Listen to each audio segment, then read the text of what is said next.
নমস্কাৰ আজি আহিছো আমি আমাৰ ১ নং পদুমনিৰ পৰা সৰুৱালিলৈকে সংযোগ হৈ থকা এই তলৰ প্ৰায় ২.৫ কিলোমিটাৰ ৰাস্তাটো এনেকুৱা সংকটজনক বৰষুণ এজাক দিলেই আপোনাৰ কৈছো নহয় চাইকেলখন নিবলৈ তাৰমানে বেলেগ অসুবিধা হয় হেতু আজি আমি সকলোৱে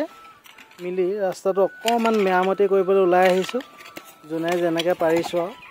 সবৰ পৰা পইচা তুলি আৰু ২-৩ দিনৰ পাছত হিল আনিম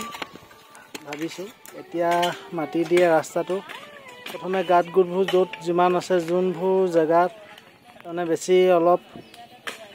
সংকটজনক বুলিয়ে কৈছো তাৰমানে অতি সংকটজনক আপোনাৰ এভত বৰষুণ এজাক দিলে যাবলৈ তাৰমানে বেলেগ অসুবিধা হয় সেয়েহে গোটেই ৰাইজ আমি ওলাই আহিছোঁ যিমান ঘৰ আছোঁ আমাৰ এইডোখৰত আগলৈও কৰি থকা হৈছে আমি এইডোখৰ তাৰমানে বেছি অকণমান অসুবিধা হয় সেইকাৰণে গোটেইবোৰ ওলাই আহিছোঁ সেইকাৰণে দলে বলে হাতে কামে কাজে লাগি গৈছোঁ এতিয়া পুৰা যোনে যেনেকৈ পাৰিছোঁ বহুতবাৰ জনপ্ৰতিনিধি আহিছে গৈছেও সবকে আবেদনো কৰিছোঁ দৰখাস্তও দিছোঁ তেওঁলোকক এই ৰাস্তাটোৰ কাৰণে বিশেষকৈ আমাৰ এই চোৱা ৰাস্তা তেওঁলোকৰ চকুতে নপৰে নে নকওঁ বুলিয়ে নকয় সেইটো নাজানো আৰু সেইকাৰণে আমি এতিয়া নিজে ওলাই আহিছোঁ কৰিবলৈ ইমান তেওঁলোকক কম আৰু কৈ থকাই হৈছে ইমান ল'ৰা ছোৱালী ইফালে অহা যোৱা কৰে স্কুললৈ কলেজলৈ মানে এনেকুৱা অসুবিধা হয় সেইকাৰণে আমি নিজে লাগি আৰু নিজেই যি পাৰিছোঁ পইচা তুলিছোঁ তুলি মেলি শিল আনিম এতিয়া আজি মাটি দি লৈছোঁ মাটি দি গাঁতবোৰ পুতি পিনি লাহেকৈ আৰু 2-3 দিনৰ পিছত শিল দিম যোনে যেনেকৈ পাইছে তেনেকৈ দিছে পইচা এনেকৈ চবেই তুলি আৰু এইডোখৰ অলপ যাব পৰা কৰি লৈছোঁ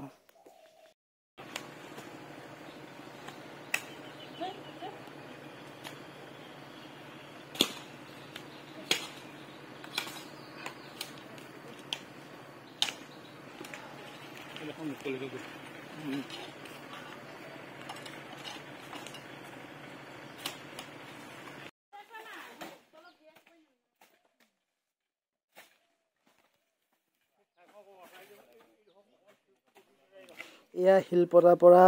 বাইদেউ এগৰাকী আহিছে তেওঁৰ পৰা অকণমান মতামতটো জানিব বিচাৰিম ৰাস্তাটো কেনেকুৱা পাইছে কেনেকুৱা লাগিছে আহি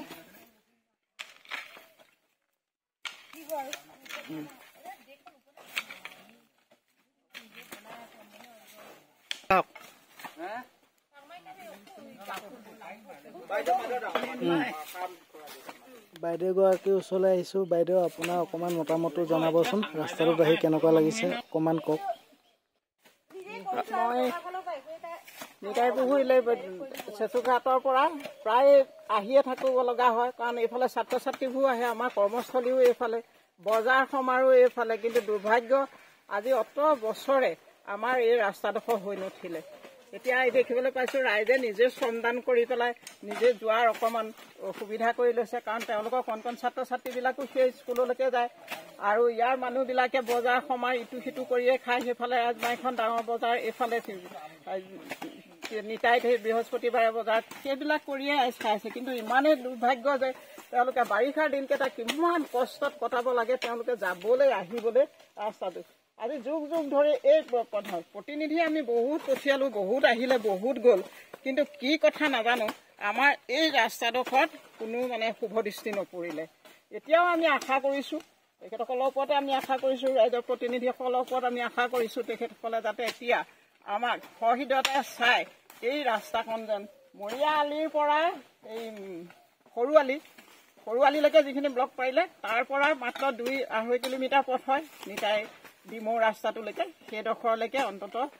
যোগাযোগৰ সুবিধাটো কৰি দিব বুলি আমাৰ আশা কৰিছোঁ এতিয়া এই মানে ৰাইজখিনিয়ে কষ্ট কৰি প্ৰত্যেকেই নিজে নিজৰ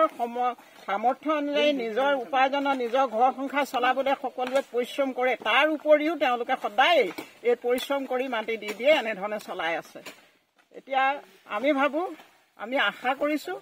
যে এইটো এই ছেশ্যনটোতে